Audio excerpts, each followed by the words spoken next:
Imagine Mount Olympus not as an ordinary mountain, but as an invisible palace suspended among clouds and lightning where power isn't only inherited, it's seized, plotted over, betrayed, defended, and above all, told as story. Because the Greek gods aren't good or evil like in modern fairy tales, they're amplifiers of the human giant versions of our fears and desires. And to understand the Olympians, you have to begin even before Olympus, when there was only chaos, then earth and sky, and the first divine dynasty that feels like a family saga full of fractures.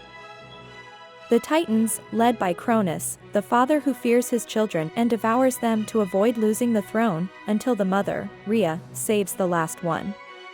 He grows far away, in secret, and returns to unleash the war that changes everything, the Titanomachy, the great cosmic uprising that isn't just a battle, but a shift from the primordial world to the ordered world of classical myth.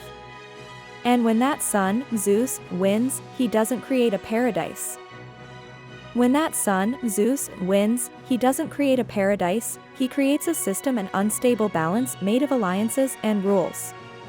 He divides the universe with his brothers. The sea goes to Poseidon, the underworld goes to Hades, who isn't an Olympian in the strict sense, but is always there, behind every oath and every funeral, and to Zeus remain the sky, the lightning, the law, the power that decides who is inside and who is outside.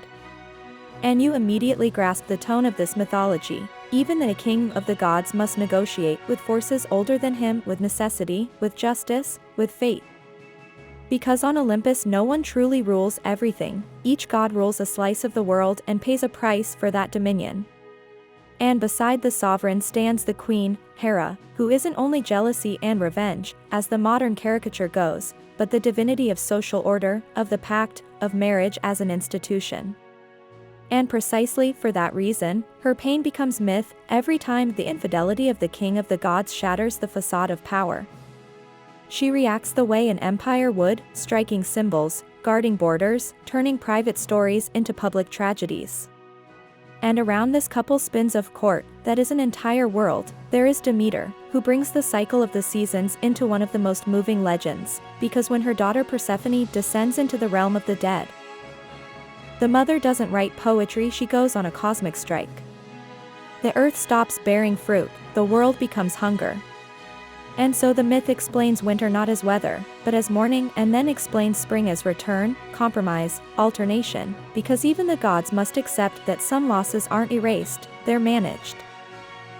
There is Athena, born in an impossible way from the sovereign's head, already armed, already lucid, as if political intelligence were a weapon sharper than the sword. And indeed, she doesn't rule through fury, she rules through strategy. She protects cities, craftsmanship, reasoning, and when she appears in myths, she often brings something rare. A plan. On the other end of the spectrum is Ares, who isn't a just war, but impact, chaos, hot blood, the noise of battle. And for that reason he isn't always loved in Greek mythology, because the Greeks distinguished courage from brutality, discipline from frenzy, and that God represents the part of war that devours even the victors.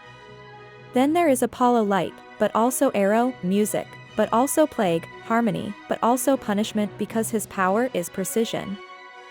The measure that heals you and strikes you at the same time. And his voice lives in the oracle, in answers that never say everything, because Greek prophecy is a paradox. It warns you, and precisely because it warns you, it traps you like kings who try to avoid fate and end up fulfilling it through their choices.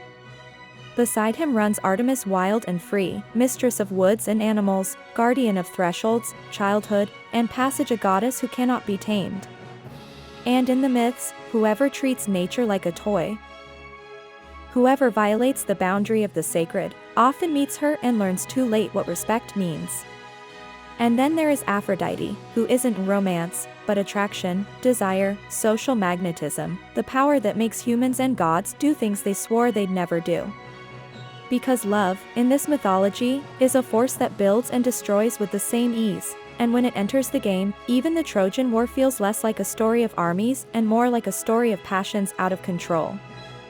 Forging the tools of gods and heroes is Hephaestus, the divine smith, a genius of the hands, who turns fire into mythical technology, shields that look like worlds, thrones that become traps, invisible nets that expose betrayals, because art, in Greece, isn't decoration, it's practical power.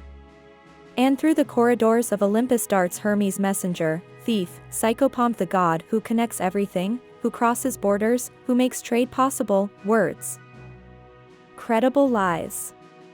And in a single myth he can be a child and a trickster, an inventor and a peacemaker because communication is the most modern weapon of all. And then there are the presences that hold the house together, Hestia the hearth, calm, continuity the side of religion that makes no noise, but without which a community can't exist, and Dionysus, who in some lists enters among the 12 in place of the hearth goddess, and his very entrance is a statement. Olympus isn't only order, it's also rupture, ecstasy, theater, wine, sacred frenzy.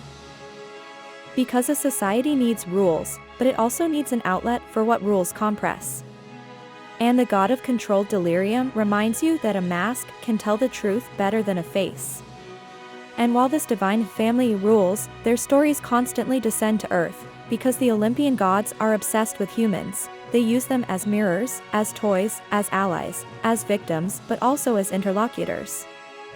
And from here come the great anecdotes that seem disconnected but are all threads of the same tapestry. Prometheus stealing fire and giving humans technique, Pandora bringing a jar of evils and leaving inside a bright, ambiguous thing we call hope. The contest between Athena and Arachne that tells the artist's pride, the curse born from a beauty judgment that ends in total war, the stories of kings and queens punished not because they are evil, but because they cross the measure, because in Greece the most common sin is hubris. The arrogance of believing you are greater than your own limit. And the gods precisely because they are forces of nature and society do not forgive those who treat them like decorations. Then come the great heroic cycles, and there too the Olympians are invisible directors. Heracles performing impossible labors looks like a super strong man, but he is also the battlefield of divine rivalries. Odysseus returning home doesn't fight only the sea. He fights resentments and favors that fall from above. Achilles and Hector aren't just two warriors, they are two ways of understanding honor. And above them the gods argue, take sides, shift the weight of fate as if war were also a divine politics.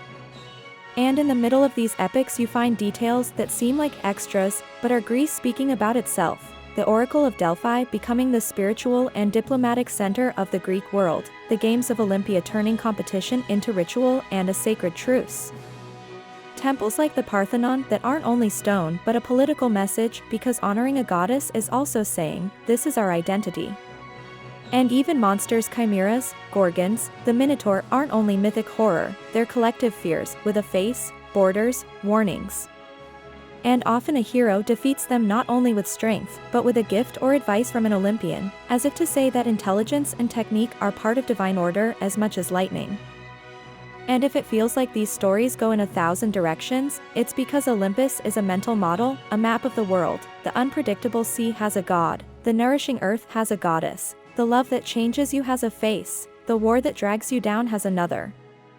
And every time the Greeks had to explain an event, a crisis, a success, a fear, they could tell it as an encounter with those powers. So mythology becomes psychology before psychology, politics before political science, theater before psychotherapy. Because in myth you can tell the truth without calling it truth. And then there's the dark, fascinating side that makes the Olympians unforgettable. They aren't saints, they're immortals full of desires, jealousies, rivalries, mistakes.